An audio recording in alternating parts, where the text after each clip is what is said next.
नमस्कार, खास मुलाकात में आपका स्वागत है। खास मुलाकात में आज हमारी टीम पहुंची है जलवाना श्री गणेश गौ सेवा समिति जलवाना में। तो यहाँ से उपाध्यक्ष जो हैं वो हमारे साथ हैं लिखमा राम जी।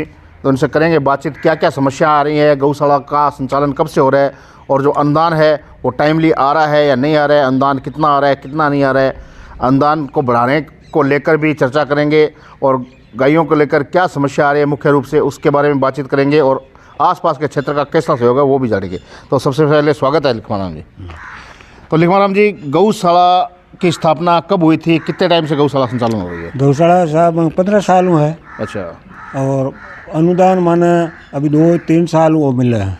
तो 15 साल से गौशाला का संचालन हो रहा है, लेकिन अनुदान इतना लेट होने का क्या कारण रहा? ये कारण है साहब, ये हमारे गौशाला है, ये गौचर आंगना है। अच्छा। तो गौचर में क्यों वह कोई गौशाला है तो भी बाद में हमारे गांव में चलाता है ऐसे, कोई गांव में होगा ये सहयोग, गांव का सहयोग। पर भी बाद में वो कोई खेत का महीनों ज़मीन काट के और गौशाला के यूज में करी। नहीं तो आप ये गोचर भूमि में आ रहे हैं तो आपने किसी जनप्रतिनिधि या सरकार के किसी अधिकारी से मिले नहीं या क्या हुआ? नहीं मिला साहब, पहले तो सरकारी से, क्योंकि तुम्हारे आंगना ये कोई तुम्हारा खेत के अंदर दो तो तुम्हारे जाओ ये गौशाला। अच्छा, पहले भूमि दान करनी पड़ेगी फिर मिलेगी? हाँ, फिर मिलेगी। तब अच्छा। भूमि दान करी और भी बाद में हमारा वो अनुदान मिलने लगेगा। तो गौशाला में जलवाना और आसपास के लोगों का कितना सहयोग है, लोगों का क्या सहयोग रहता है? गौशाला का हमारे तो सहयोग है, सत्संग असंग गौशाला में कराओ तो मन मिल जावे। और गांव को सहयोग पूरा है हमारे, और सदस्य है बैंक को सहयोग पूरा है, और हमारा बात ठीक चल रहा है, मामलो बढ़िया है, अनुदान मिले माने। तो अभी मान लो कितने गौवंश है आपकी गौशाला में? हमारे है 265, छोटे बड़े मिला के? हाँ 265 है। अच्छा, गौशाला में और क्या व्यवस्था है, जैसे एम्बुलेंस, डॉक्टर, इसकी क्या व्यवस्था है? डॉक्टर है हमारे। अच्छा। और ये सर्जन भी है हमारे ट्रैक्टर है, ट्रॉली है, टैंकर है, ये हमारा सुविधा हमारा बैठ गया गांव के अंदर से बैठूँ, ये सुविधा बनी हमारी। तो जैसे मान लो कोई आवारा गौवंश है या गौशाला का गौवंश है, अगर वो फ्रैक्चर हो जाता है तो उसका क्या ट्रीटमेंट यही होता है या बाहर भेजा जाता है? बाहर ज़्यादा कोई फ्रैक्चर जावे और ज़्यादा गड़बड़ अटैक नहीं हुए तो हमें नागौर भेजे। अच्छा, नागौर गौशाला। तो अभी जो सरकारी अनुदान आ रहा है तो वो क्या अनुदान टाइम पे आ रहा है या नहीं आ रहा है? हाँ, आ रहा है टाइम पर, करें मांग के 6 महीना लेट मिल देवे और करें मन मिल जाए टाइम पर। गई साल नहीं मिला जरा माँ तो पूरा भेड़ा है, पूरी गौशाला का नागौर गया। अच्छा।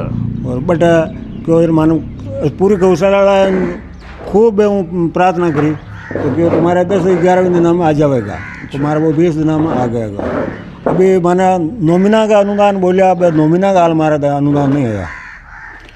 तो सचिव भी हमारे साथ है, जानेंगे पूर्णराम जी से। तो पूर्णराम जी, क्या हाल चाल है आपके?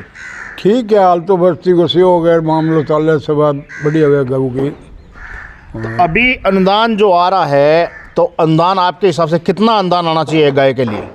अब अनुदान तो कम तो 10-12 लाख आवेदन की हारो ही लग गए। एक पशु का कितना? एक पशु को तो वो कतलू नहीं मेरे को, वो तो बड़ा नियम तो सरकार का देखो अभी 40-42 रुपये आ रहा है। क्या 40-42 रुपये में एक गाय का पेट भर जाता है? ना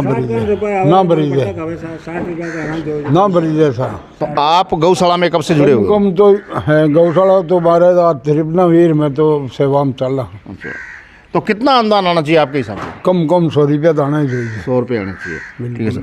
क्या नाम है सर आपका? ये अच्छा, अध्यक्ष साहब क्या हाल चाल है? ठीक है सर।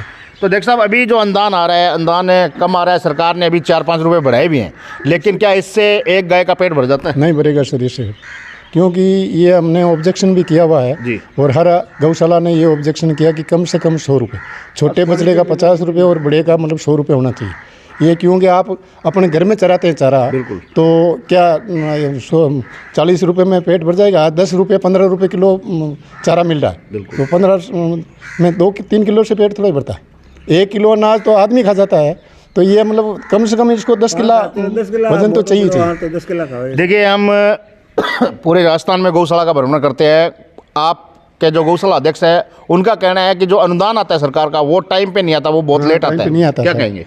टाइम पे नहीं आ रहा, जैसे पिछली बार आया नहीं, और अभी भी इन्होंने जब जैसे हमारे को अनुदान चाहिए सर, जैसे अपन की सीजन होती है चारा खरीदते हैं चारा खरीदते हैं तो उस टाइम चारे का भाव भी कम होता है और ख़रीदने में भी हमारे को सुविधा अच्छी होती है। नहीं तो जैसे सीज़न निकल जाती है तो बाहर से मंगाते हैं तो पैसे भी उसमें ज़्यादा लगते हैं। इसलिए मतलब ये बहुत प्रॉब्लम आती है जो कि मतलब टाइम पर अनुदान नहीं देने से, और जो अनुदान देते हैं उनसे हमारी पूर्ति नहीं होती है। तो गांव वाले हैं वो दानदाता, उनसे हमारा ये काम चलता है।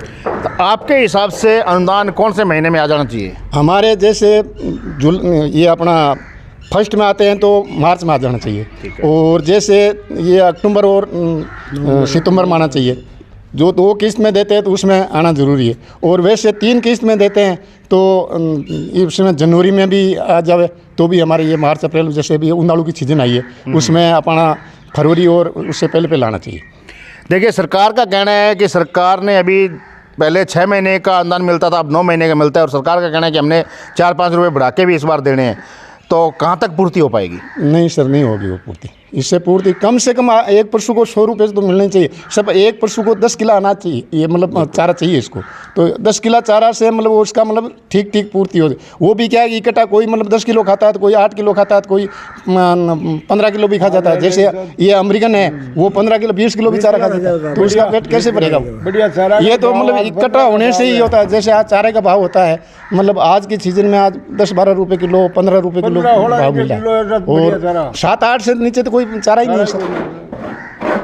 तो अभी मान लो आपके गौशाला में दुधारू पशु कितने हैं और उस दूध का क्या किया जाता है? दूध कुछ नहीं, हम बछड़े कुछ पिलाते हैं, और जो दूध निकालता है जो गौ चराता है वो अपना खाने के लिए निकालता है, बाकी हम बछड़ों को पिलाते हैं। और हमारे अभी भी कम से कम 50 पशु दुधारू है। गौशाला पे ये भी इल्ज़ाम लगते रहते हैं, किसानों का कहना होता है कि पशु छोड़ देते हैं, हमारे खेतों में नुकसान करते हैं, और जब हम लेके जाते हैं गौशाला में तो बड़ी बड़ी रसीदें काटते हैं। इसके बारे में क्या कुछ सस्ते नहीं निकालते। हमारे गांव में एक भी बिल्कुल आवारा पशु नहीं है। जो भी आवारा पशु होते हैं तो हम जैसे जुलाई में हम फसल बोते हैं तो हम उनको जितने भी होते हैं उनको गौशाला में डालते हैं।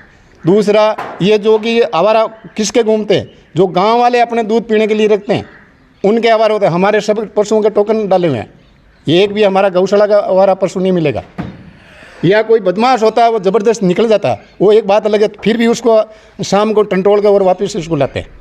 अध्यक्ष साहब, पूरे राजस्थान की बात करें तो गौशाला पे इल्ज़ाम भी लगते रहते हैं, अभी गौशाला वाले गौ सेवा नहीं करते, कमाई करते हैं। इसके बारे में क्या कहेंगे? ये सर जैसी अपनी सोच होती है वैसा बात करेंगे। गौशाला वाला कमाई करेंगे तो वो पैसे गौ की सेवा कैसे होगी? ये तो झूठे इल्जाम लगा रहे हैं सर कि भाई वो पैसे खा रहा है, वो पैसे खा रहा है। तो गांव वाली कमेटी बनी हुई है, और गांव वाले एक दिन भी उसको रहने नहीं देंगे। हर मतलब 6 महीने में, 2 महीने में, 4 महीने में हिसाब होता है, उसका पूरा परफॉर्मेंस निकालते हैं। गवर्नमेंट को देते हैं वो तो अलग है, और गाँव वालों को हिसाब अलग देते हैं। हर चीज़ का लेखा जोखा होता है। तो क्या अपील करना चाहेंगे सरकार और आसपास क्षेत्र की जनता से? अपील यही है कि हमारे को अनुदान टाइम पे मिले, और अनुदान 9 महीने से बढ़ा करके 12 महीने का करे, और जो भी अनुदान मिले वो मतलब हमारे को चारे की फसल होती है उसी टाइम मिलना चाहिए। ठीक है सर, धन्यवाद आपका। ठीक साहब, धन्यवाद। तो ये थे अध्यक्ष सचिव और उपाध्यक्ष, इन्होंने बताया कि गौशाला का संचालन तो सुचारू रूप से हो रहा है, लेकिन अगर सरकार का सहयोग अच्छे तरीके से मिलता रहे तो और भी संचालन सुचारू रूप से होगा। क्योंकि अनुदान जो आता है वो पहले 6 महीने का आता था, अब 9 महीने का आ रहा है, लेकिन उसमें भी पूर्ति नहीं हो रही, क्योंकि एक गाय के लिए 40-42 रुपये आते हैं, उससे पूर्ति नहीं होती है। कम से कम भी एक गाय का 80 से 100 रुपये आना चाहिए, उससे गाय की सेवा अच्छी होगी और सुचारू रूप से चल पाएगा। लेकिन ये तो सरकार का निर्णय है, देखते हैं अनुदान कब बढ़ के मिलता है। तब तक आप देखते रहिए DP के न्यूज़ सहयोगी साथी मनोज के साथ मैं मदन लाल।